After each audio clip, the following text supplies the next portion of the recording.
Why has it proven so difficult and so turbulent to achieve the kind of transition in Libya that, let's say, could have been akin to the one in Egypt and Tunisia in its earlier stages, of course?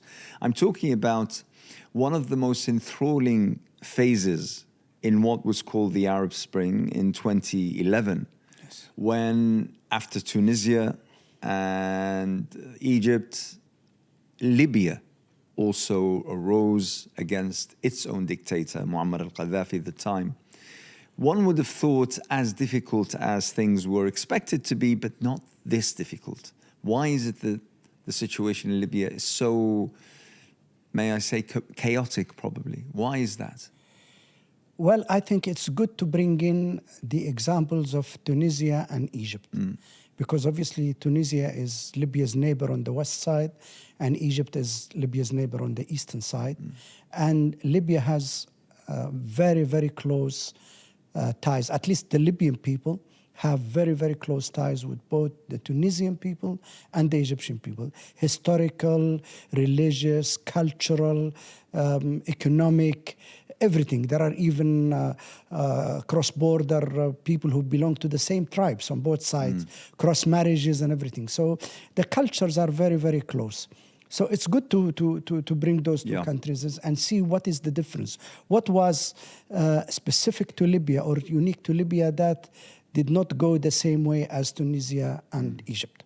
Well, number one, the level of tyranny and dictatorship and the rule by iron fist in Libya was not, let's say, was not the same, but was much, much, much higher and stronger than both Tunisia. This was under Qaddafi. Under Qaddafi. I'm talking about under Qaddafi, before 2011. Yes. Yeah?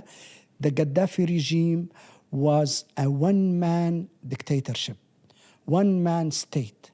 Gaddafi assimilated the whole of Libya and what it's about in terms of state, in terms of institutions, in terms of ideology, in terms of politics, in terms of culture, in terms of economy. He assimilated the whole of Libya in his own person and in his own personality. So he wasn't just a normal dictator. He was a cult dictator. Because he believed he had an ideology, which is the Green Book, the Third Universal Theory, and that this is not just for Libyans, it's for the whole of mankind. So in that sense, over 42 years, Gaddafi never built a state, never built institutions, including security institutions, a strong army, a strong police force, and other strong security institutions. Whereas in Tunisia and in Egypt, there were state institutions such as... And by the way, this is noting the fact that he ruled for 42 years. Exactly. Since 1969. And how did he rule? He ruled by fear, by iron fist, by a network of security apparatus, intelligence. There were so many different intelligence and security out there. Internal intelligence, external intelligence, military intelligence, and so on. So the whole country was run by secret services. So many different groups, and all of them reported to him directly. But he did not build a national army, an army who has the ideology and belief that it's an army for Libya, for the Libyan people, and its loyalty is to Libya, to the country. He did not build a strong police force that has exactly the same ethos as well. So in that sense, when the Gaddafi regime fell, unlike Tunisia, where the army and the other security institutions managed to fill the vacuum very quickly and avoid chaos, avoid weapons to be distributed everywhere or to be gained by individuals everywhere. The same in Egypt. The army in Egypt was absolutely crucial in making sure that Mubarak rescinds power and leaves. Yes. And the army took over and maintained the state, the institutions, the security, and so on. I'm talking about the early days of the Egyptian revolution. Yeah. In Libya, first of all, the Libyan revolution lasted for 6 or 7 months, from the 15th of February to the 20th of August when Tripoli fell. So we're talking about 6 or 7 months of bloody wars and conflict and fighting, because the Gaddafi regime, from day one when the revolution erupted in the east of Libya, in the city of Benghazi, on the evening of the 15th of February, straight away he faced the peaceful demonstrators with guns and with force. Yes. That was his order. So the fighting, the brutality between February and August, this was between the revolutionaries and the Qaddafi forces? Yes, it was between the Gaddafi forces, mainly security forces, not a proper army at all, or proper police, mainly these security forces. His own private guards. Yes, and the security corps, which mainly led by his sons and other loyalists, and the revolutionaries, who young Libyans, university students, engineers, doctors, and who took up arms to defend their cities. At that stage, were the revolutionaries, were they organized? Were they united under one banner? What was the makeup of the revolution? The political umbrella at the start of revolution in 2011 was the National Transitional Council. This was set up in the east, in Benghazi, as soon as the east of Libya became completely liberated and out of the control of Gaddafi. So there was a political umbrella called the NTC, National Transitional Council, headed by, they chose somebody called Mustafa Abdel Jalil. Yeah, I remember, yes. He was... he's since passed away, hasn't he? No, he's still alive? He's still around. Okay. He was a justice minister in Gaddafi's regime. Correct. But obviously he declared that he was with the revolution, so they chose him. And that NTC, that National Transitional Council, became a political umbrella for the revolution. And that's the body which the international community recognized and dealt with. The Arab League, the Islamic Congress, the United Conference, Nations. And most importantly, the United Nations and the Security Council, and all the countries around. So that was the umbrella. But on the ground, the fighters, because Libya is so vast, and the fightings were spread in so many different parts of Libya. So you have a front in a city called, a front line in a city called Jdabia, which is roughly about 250 kilometers west of Benghazi.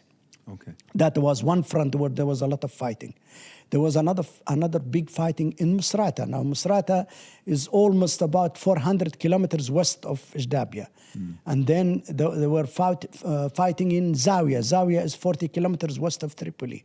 There was fighting in what we call the Western Mountains. That's about 250 kilometers south of Tripoli. So there were so many different fighting fronts between the revolutionaries, the young Libyan men who took up arms to defend and to fight Gaddafi's security forces and Gaddafi. So in that sense, there was no cohesion.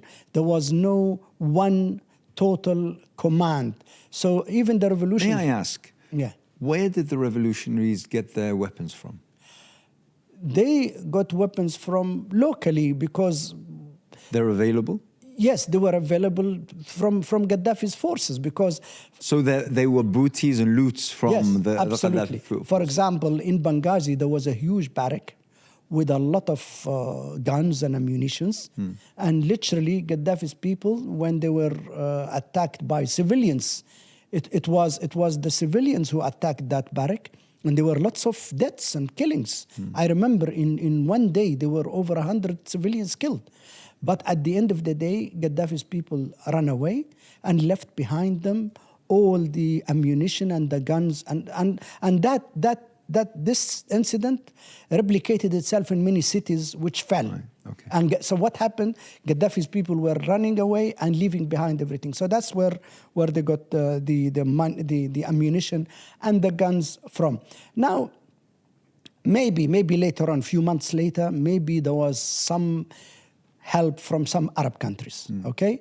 Possibly. But the bulk and the majority of the weapons and the ammunition were taken over from ammunition depots and arms depots and barracks, which the Gaddafi people just ran away and left behind. Would it be plausible or acceptable to you if I was to draw a comparison with the revolutions that rose in Tunisia, in Egypt, as well as also almost at the same time in Syria and Yemen, where the first few, well, in the case of Tunisia and Egypt entirely, but in the case of Libya, of Syria and Yemen, there were many months of peaceful demonstrations, yes, followed by, when it became untenable, taking up arms to self-defend, and then it spiraled out of control afterwards. Did Libya follow the same pattern, or was it different? No, completely different. How so? In Tunisia and in Egypt, the peaceful demonstrations were allowed to go on for weeks. Correct. In Libya, from day one, the first demonstration, which started in Benghazi on the 15th of February, within minutes, Gaddafi gave his security forces orders to shoot at the demonstrators. And not shoot in the air, no. Shoot straight at their chests and heads. Yeah. And that's why people were dying. People were getting injured. So Gaddafi made the Libyan revolution bloody from day one. He made it violent from day one. And that's exactly why we, who were outside and engaging with the revolution and being very active politically on the media scene, talking to governments, talking to the UN directly or indirectly, and obviously we had the Libyan ambassador to the UN defected very early on, and he started working for the revolution. Yeah. We were talking to them about this phenomena, that Gaddafi made the Libyan revolution very violent, very bloody, armed. From the outset. From the outset. And he was even contemplating and using aeroplanes to attack some parts. Yeah. So the first thing we demanded from the international community and the UN is to impose a no-fly zone. Okay. I remember for the first 2-3 weeks, we were talking about no-fly zone. And then even that didn't do the trick, because on the ground, the demonstrators were still being attacked. For example, there were a lot of bloody scenes in so many different cities. So we started to ask the international community to protect civilians, because Libya is a member of the United Nations.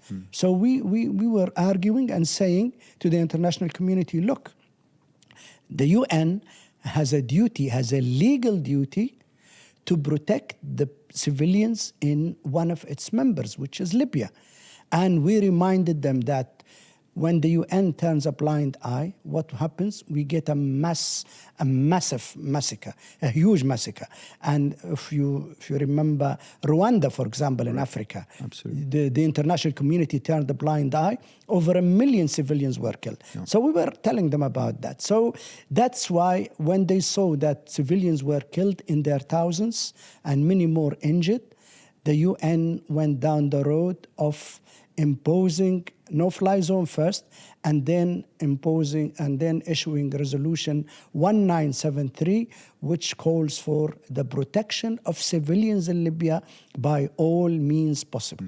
Would I be correct in stating that it seems to me from the outside watching as to what was happening in the entire region, to state that the international community, particularly the United Nations, and maybe even some major powers, the United States, UK, EU, looked upon the Libyan revolution differently than it did, for instance, the revolution in Syria, different than it did the revolution in Yemen. Would I be correct, first of all, stating that? And would I also, if that's the case, would I be correct in assuming that the reason is essentially because Libya is closer? We're talking about, just across the sea from Europe. And maybe because of the incredible shoreline that Libya has looking onto the Mediterranean, which threatens an exodus of migrants from Africa, which means a security issue. Is that correct, or was there something specific to Libya that the international community was looking at? Well, first of all, the fact that the international community turned a blind eye to what was happening in Syria when the Assad regime was killing Syrians in their thousands and tens of thousands and using all sorts of illegal weapons, including chemicals and so on. I think that was a huge, grave mistake, and not just shortcomings. I think that's criminal from the international community, and I mean specifically the UN and its Security Council.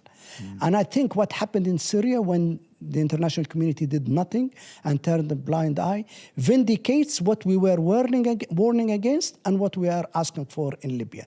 Because if they did the same in Libya and turned completely a blind eye and did not intervene to protect civilians, I think Gaddafi would have gone on to kill probably tens of thousands and possibly even hundreds of thousands, and go down the road which Syria went down, which was obviously was very, very sad and very, very disappointing from the international point of view.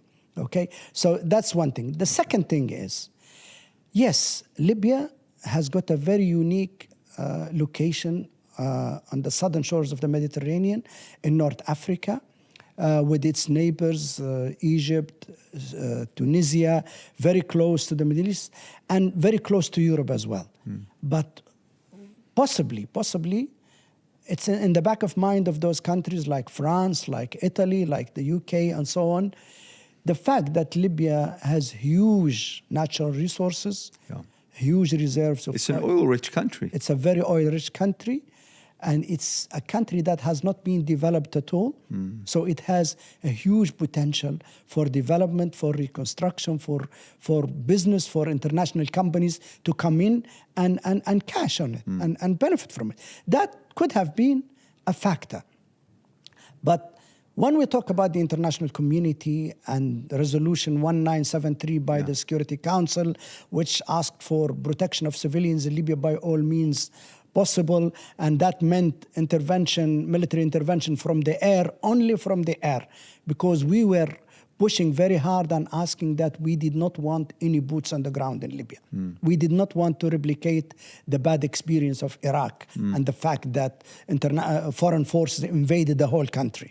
That was definitely not acceptable, no matter what happened. So the fact that they intervened, the campaign, the actual campaign, the military campaign from the air, yes, it was spearheaded by NATO on the orders of the Security Council. But do you know how many countries were involved in that campaign? 46 countries. 46 countries, including at least 4 Arab countries. And these countries, they all contribute to impose the no-fly zone. Imposing the no-fly zone and carrying out air attacks, air strikes. Against Qaddafi positions. Against Gaddafi's positions to prevent him from moving forward and killing civilians and penetrating whole cities and going in and do massacres. For example, the city of Misrata, Jdabia.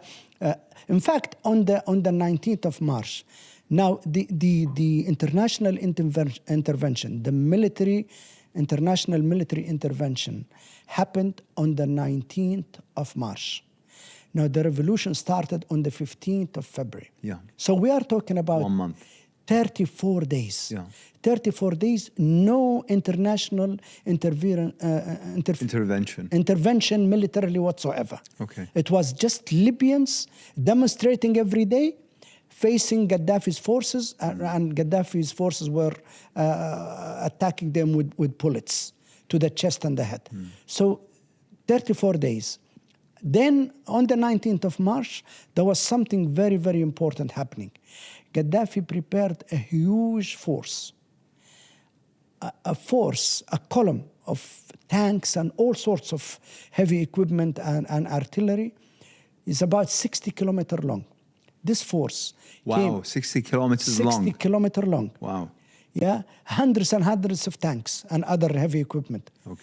Where was this? Where? They came out of Sirte, right in the middle of Libya. Sirte being his stronghold. Yes.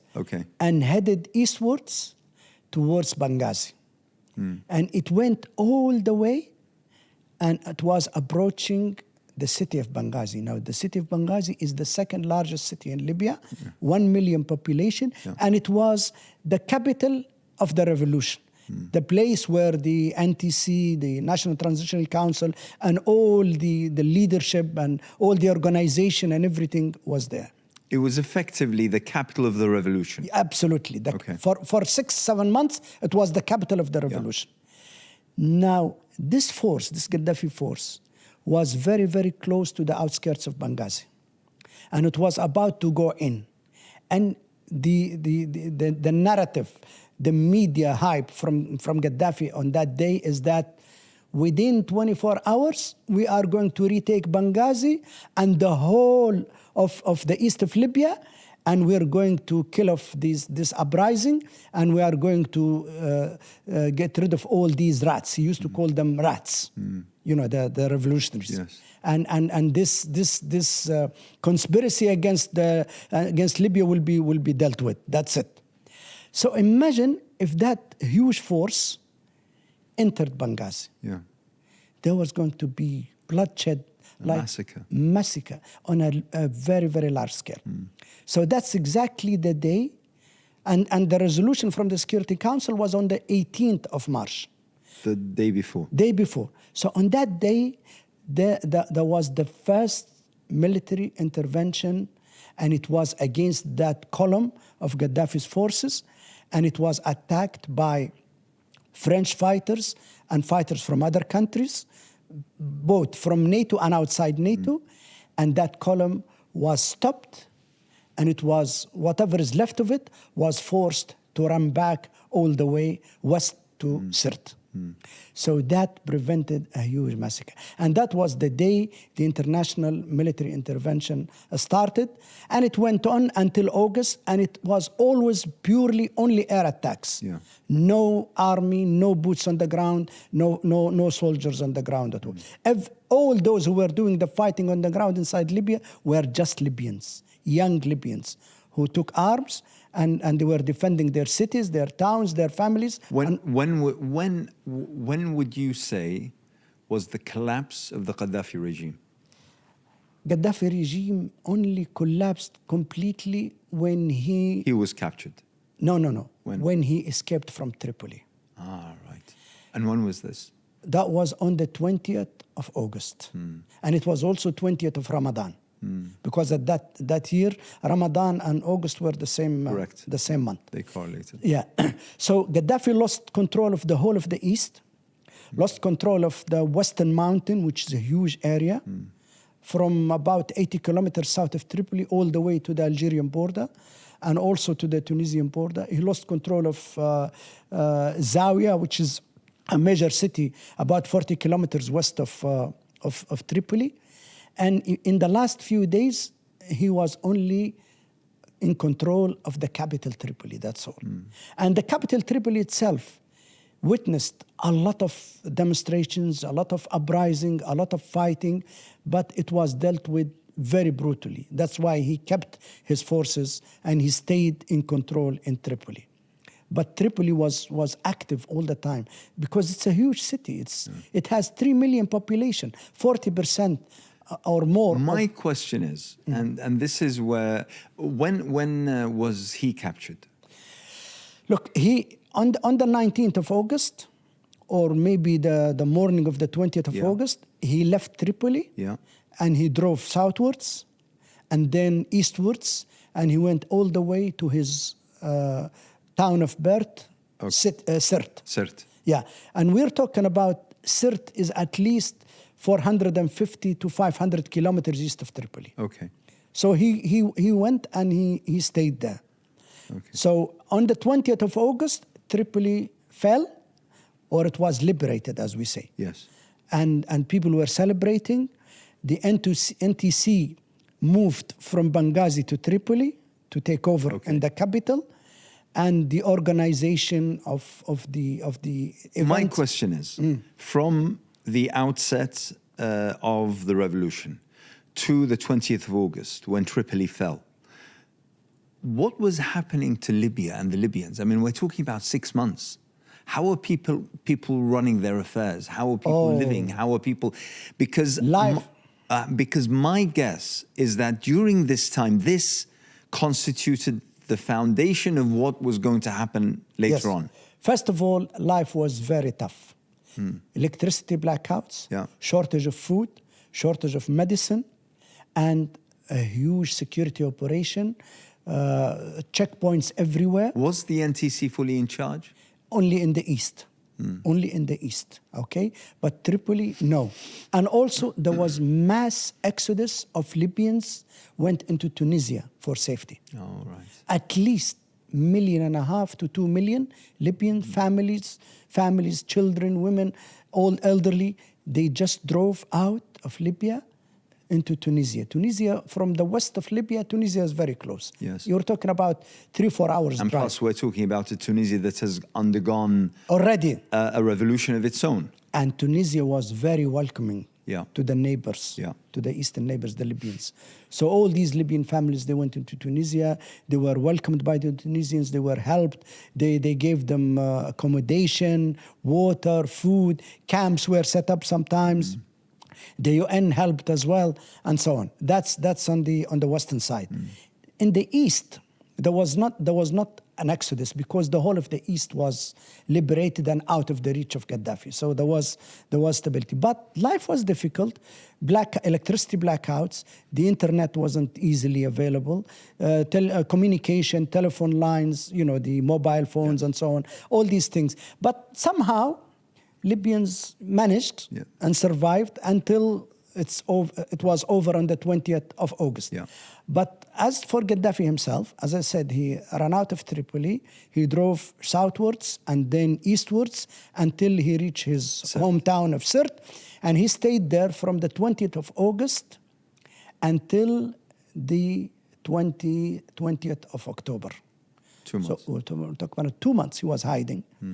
So what the revolutionaries did, these young men who were in different groups, after Tripoli was liberated and they took control of the whole of the cities and towns, there was only Sirte which was not under their control because that was Gaddafi's last stronghold. So these revolutionaries from Benghazi, from Misrata, from different parts of the country, they all went to Sirte. They wanted to liberate Sirte as the last stronghold of the regime. And that's where, by pure chance, they discovered that Gaddafi was hiding in a sewage. A drainage system. A drainage or a sewage pipeline, a huge pipeline. And they got him out of it. And they arrested him. And they drove with him. And they drove him to Misrata, which is about 200 kilometers west of Sirte. But I think by the time he reached Misrata, he was already dead. Killed. Now, on that day, obviously, I was representing. By the way, up until then, was there no attempt from by then the former regime to reach out to the revolutionaries to try to strike a deal, to try to save their own lives, whether from Qaddafi himself or whether from his children or whether from the personal guards and the cabal that was around him? Were there no attempts to find some sort of outcome peaceful to them? Well, I think people like a Jordanian diplomat called Abdullah Al-Khatib. Yes. I think he came in either as a Arab League envoy or whatever. Mediator, probably. Mediator. He came and he tried. And he had held meetings in Tunisia as well. The president of South Africa, Zuma, who was a very close friend of Gaddafi, he visited him at least twice or 3 times. During this time? During this time. Wow. Yeah. And everybody tried with him. I think even the other countries... So that he would give up power. Absolutely. And the advice was, save your country the bloodshed, save your country the destruction, and just leave. And especially Zuma of South Africa. I remember he afforded him refuge. He said, come to South Africa. Zuma of South Africa told him, come with me to South Africa and you will be safe and you will spend the rest of your life there in safety, no problem.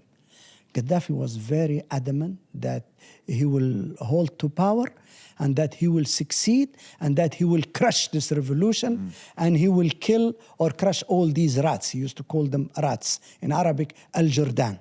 Okay? So his stubbornness made him hold on and stay until his demise on the 20th of October in his own hometown of Sirte. But if he did leave, let's say in April or in May or even June, he would have saved Libyans a lot of bloodshed and a lot of destruction. That's exactly, now we go back to the comparison. That's exactly the difference between Libya, Tunisia, and Egypt. Yeah. Look how quickly Zain al-Abidin bin Ali left. Yeah. And he saved his country a lot of bloodshed and destruction. Look how the army in Egypt imposed its authority So and that told Mubarak stood aside. Mubarak, your time is up. Yeah. You have to resign and step down, and saved Egypt a lot of bloodshed. In Libya, we didn't have a strong army that could tell Gaddafi that thing.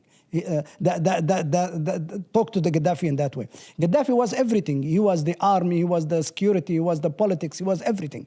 So nobody could, even those very, very close around him, his very close circles, which is about 3 or 4 people, 2 of his sons and one top security chief called Abdullah Sunusi, those 3 or 4 around him, they would not dare tell him that, they normally they address him as the brother leader. Yes. Or the leader. They wouldn't dare tell him, look, this is a hopeless case. This is, we're going down a dead end. Let's just give in and leave. Is it then conceivable that he didn't really know what was happening on the ground? Is it conceivable? No, I think he did. I think he did. He did, and he received. By the way, he received other visitors from Russia and from other places. So and he was sending his envoys to go out to visit countries which were friendly with him. He was trying. His envoys were trying to source fuel because Libya was importing fuel all the time, and fuel was very crucial for the army, for the war, for his own war machine. So he was aware of what's going on, and he was following the news every day. But still, he was adamant that he will hold on, and that he will win, and that he will end up victorious, and he will crush this uprising by what he called rats. Okay, so when was it? So the regime fell. 2 months later, Qaddafi was captured and eliminated. Presumably, one would assume now the NTC is in total control. And the Libya, whose revolution was espoused by the international community, was to an extent supported by the international community, would now find space and time in order to rebuild itself. Yes. To create the kind of state that Qaddafi over 42 years failed to do. Yes. What happened? Well, first of all, when the NTC took over, moved to Tripoli and took over the whole country, and on the 23rd of October, just 3 days after Gaddafi's death, Mustafa Abdel Jalil, the head of the NTC, made a speech and announced that today is the Liberation Day of Libya. 23rd of October? Yes. Okay. Only 3 days after Gaddafi's death. Okay. And today is because they wanted to wait until to make sure that he's out of the picture. Okay, there's no part of Libya still under his own his control, and that today a new chapter, a new era begins for Libya.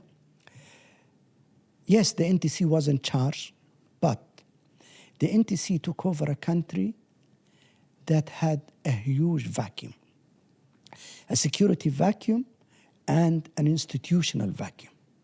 Okay. The regime was very, very, very brittle. It was not strong at all.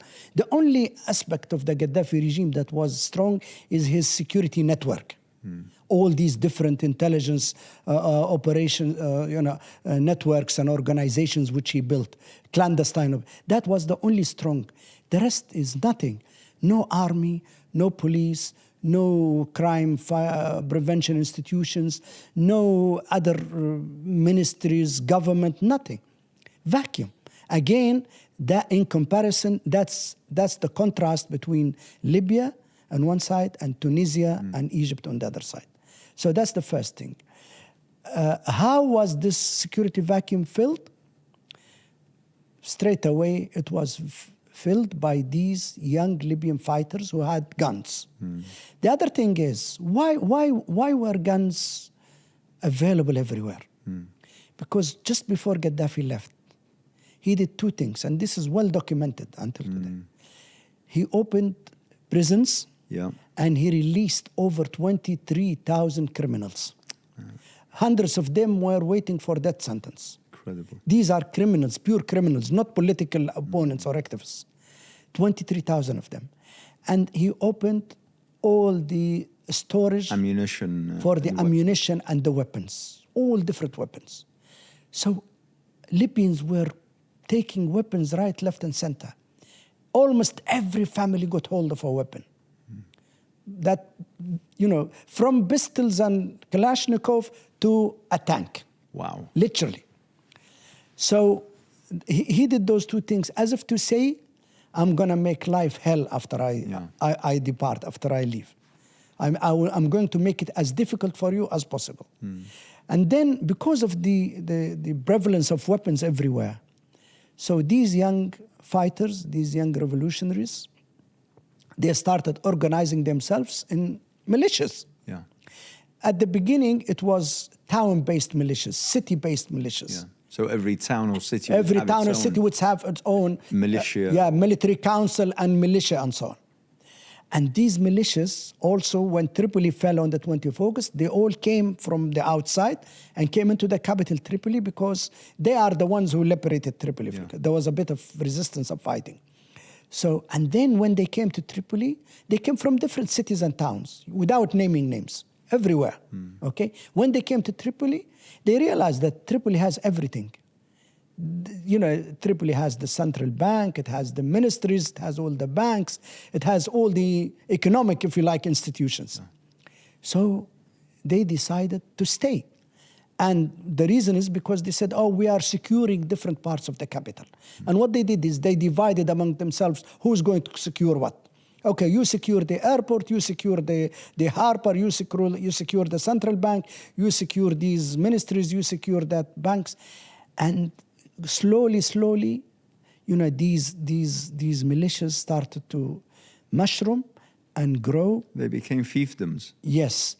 And the NTC made with hindsight, a huge error, a huge mistake. They decided to recognize them and pay them salaries. Wow. Yes. So basically to preserve the status quo. So that where weapons were out of control. So they are the only ones who filled the vacuum, the security vacuum. So the NTC wanted these. I mean, in a way, you could see their point of view. Yes. You could see the argument. You could see the reasoning behind it. Yes. But obviously, now with hindsight, we look back, we see how catastrophic that was. Absolutely. And only later on it appeared, maybe about 3-4 years later. Yeah. So these militias, so everybody, the heads of these militias, they will go to the NTC and say, look, I have 500 fighters, so give me salaries for 500 fighters. He might have only 50. Oh, my word. Yeah. Another one will say, I have 1,500. So money was dished out. Yeah. And money made them what? Helped them what? Organize themselves more, gain more weapons, gain more ammunition, and gain more fighters. So during the whole revolution, in 6 or 7 months, the actual people who took arms and fought against Gaddafi's security forces, they were probably somewhere between 15,000 to 20,000 all over Libya. Okay? Because Libya is a small population. Yes. Do you know, within a year after the revolution finished, the total of those militias reached about somewhere between 200 to 250,000. Wow. Now, so 95% of them, they never fought in the revolution. But they all... It was a way of making a living. It was a way of making a living. They were young men, 17, 18, 20, unemployed, no income whatsoever. So the best way, the quickest way, join a militia, you will get a salary and you'll have a gun and you will feel powerful. Yeah. And you can do whatever you want. Yeah. There's no law. There's no, just to bring you back to the country of my origin in Iraq and the experience that Iraq went through in 2003. And I remember doing a little bit of research around 2007, 2008. Yes. And I met with young men who had taken up arms. Yes. And they had, thankfully, by then, when I met them in Turkey, they had decided to just leave everything behind and go in seeking a reasonable life. So one thing that happened time and again in my interviews with them is that they would all speak of the sense of power. Exactly. That they felt when carrying an arm. Yes. And one of them, I remember saying, listen, I know what I did was wrong, but when you enter into a restaurant or a shop, people see your gun and immediately stand in respect and salute you, and you can't desert that feeling. You can't leave it behind. You can't disattach yourself or disengage yourself from this. It's a very powerful aphrodisiac, by the way. It's a very powerful drug. Indeed, indeed. And they were very young and with weapons and ammunition and armed cars. They felt very powerful. They were accountable to no one. No one, so they could do whatever they want. Yeah. You know, so there was a bit of criminality, stealing, looting, kidnapping cars, luxury cars, stealing luxury cars, and that sort of thing. However, even though some of these things were going on, I would say immediately after the revolution, during 2012, 2013, until about mid-2014, things were reasonably going well, okay? There wasn't a lot of violence. Yes, these revolutions were there, but they were doing their job. They were drawing their salaries. They filled a vacuum which we had no army or police force to do the job. So they were doing the job. When there was this proliferation of the arms and militias, was there the state building effort? Was that going on? Very little, because we didn't know where to start. The country needed everything. We needed a constitution. We needed a political roadmap. We needed to get organized. We needed to provide, the NTC needed to provide services for the people. Electricity, communication, healthcare, and these kind of things. So, when you talk about state building and institution building, yes, theoretically, and, we both have academic background. We know it's not easy. It's not easy in the real world. True. I learned about institution building and state building, and I can talk about it for hours. But when it comes to reality, it's totally not easy. Even democratization, me and you, we read a lot about it, and we researched it and everything. But when you talk about democratization and transition from dictatorship to democracy in the real world, it's not that easy. Right. The reality is completely different from the academic books and the papers and the symposias and the seminars and the conferences and all that. Absolutely. So I need to cover the emergence of General Haftar. Yeah. Okay. So let me just add few points and then we move to that. So the international community intervened. There was an intervention.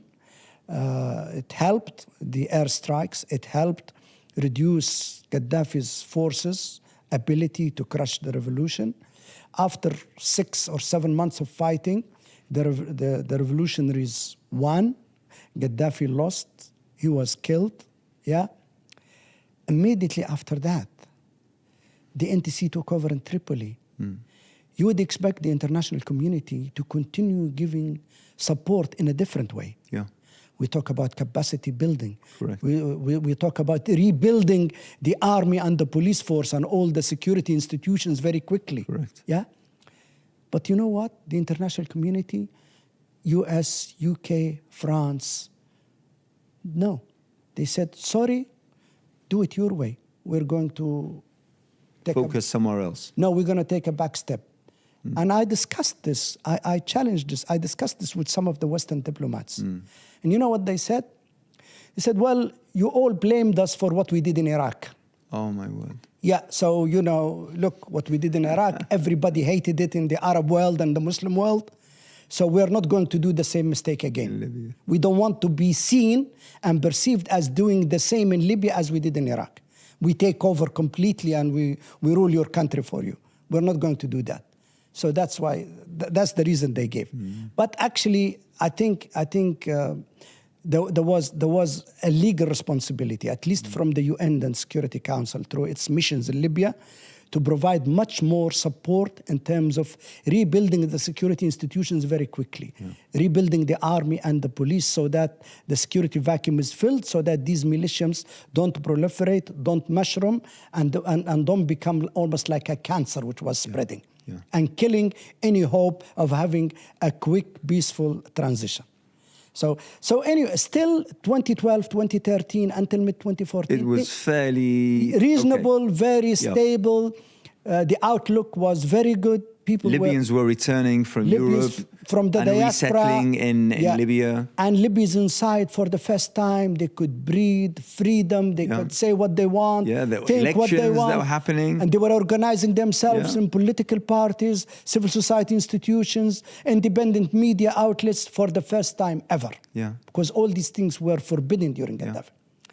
And we had 4 elections within 2 years. 4 elections. For the first time ever. For the first time ever, Libyans knew the ballot box and to put a ballot paper in a box. They never knew that for almost 50 years. And then mid-2014, the fighting erupted. But this time... Between whom and whom? Between different militias over the control of Tripoli.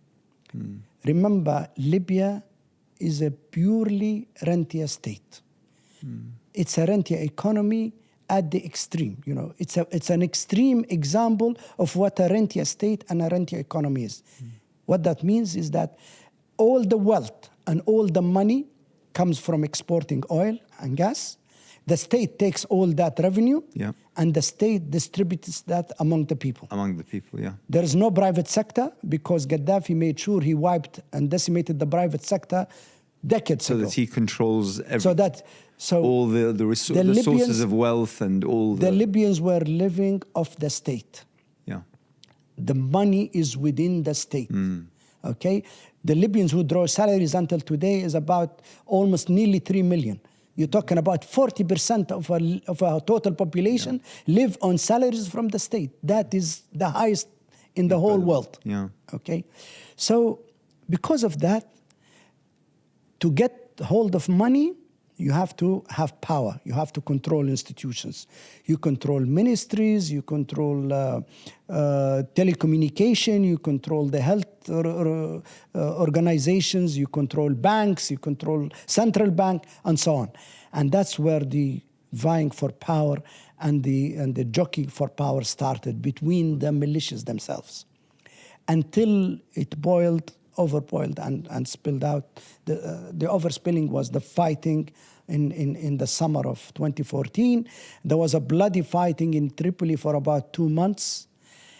And just before that, on the 14th of February of 2014, Haftar did a television broadcast through Al Arabiya TV, which is based in Dubai. Which is based in Dubai. In Dubai. But Saudi owned. Yes. Yes. In that broadcast, he said, "From now, I declare that I had a military council, and I'm going to freeze the interim constitutions. I'm going to freeze the parliament, freeze the government, and freeze all the laws. And the military council will take over running the country, and I'm going to rebuild the army and instill security for the Libyan people." Which is a coup.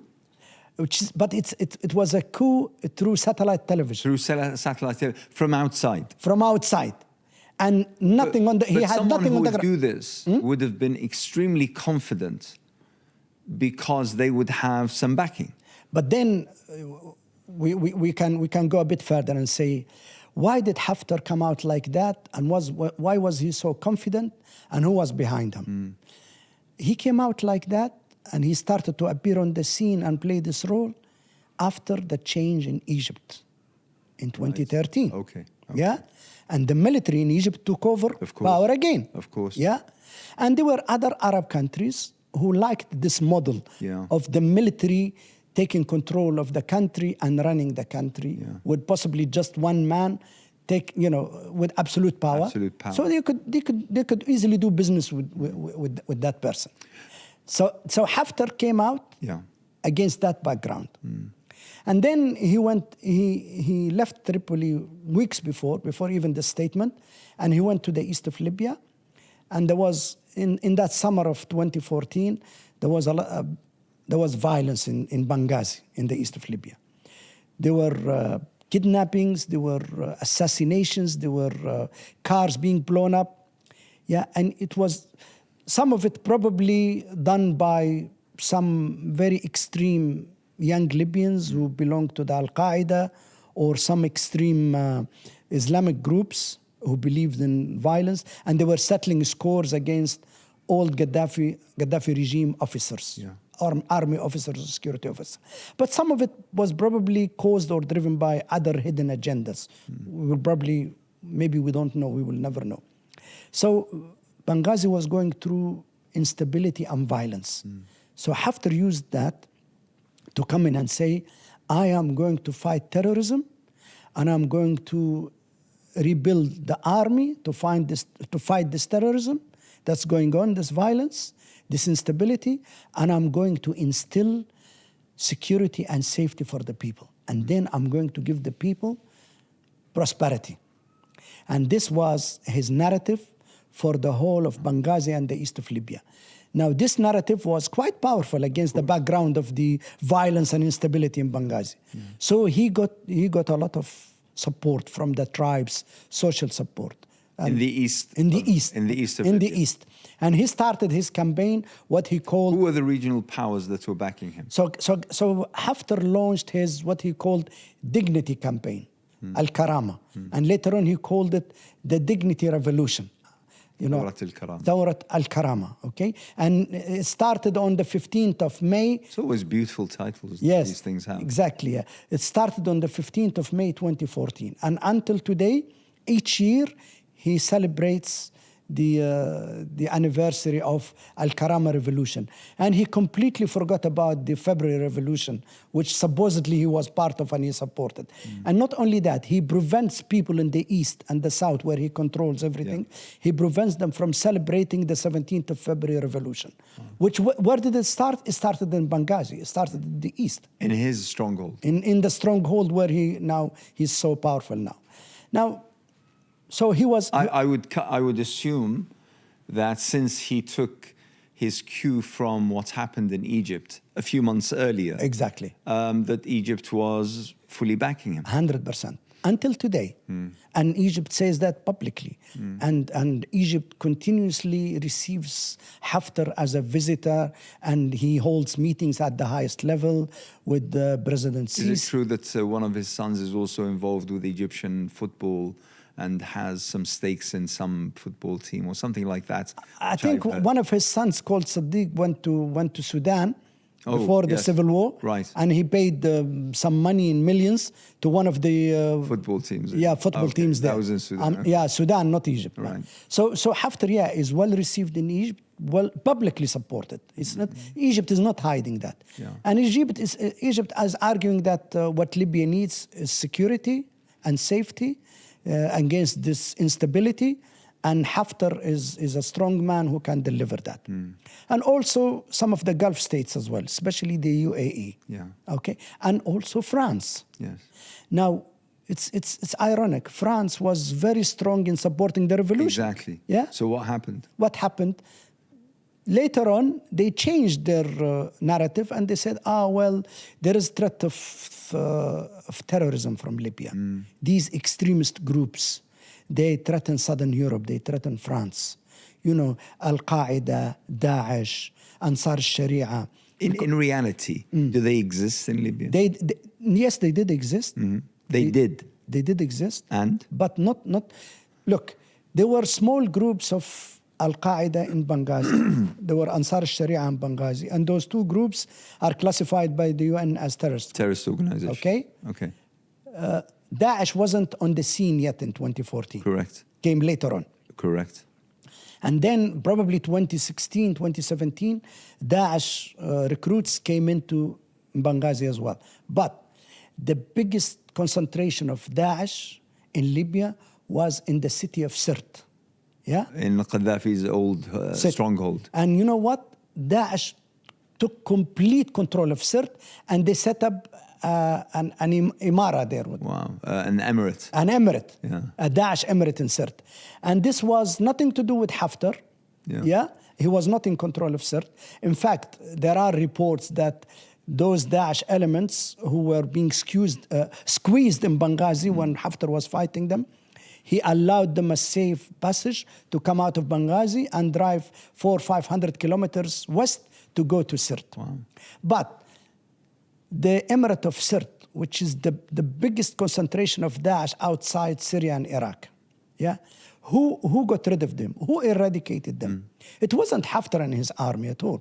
It was the people in the west, the forces from Misrata and other cities, especially Misrata, because Misrata is the nearest city to Sirte. Yeah. Misrata is only 200 kilometers west of Sirte.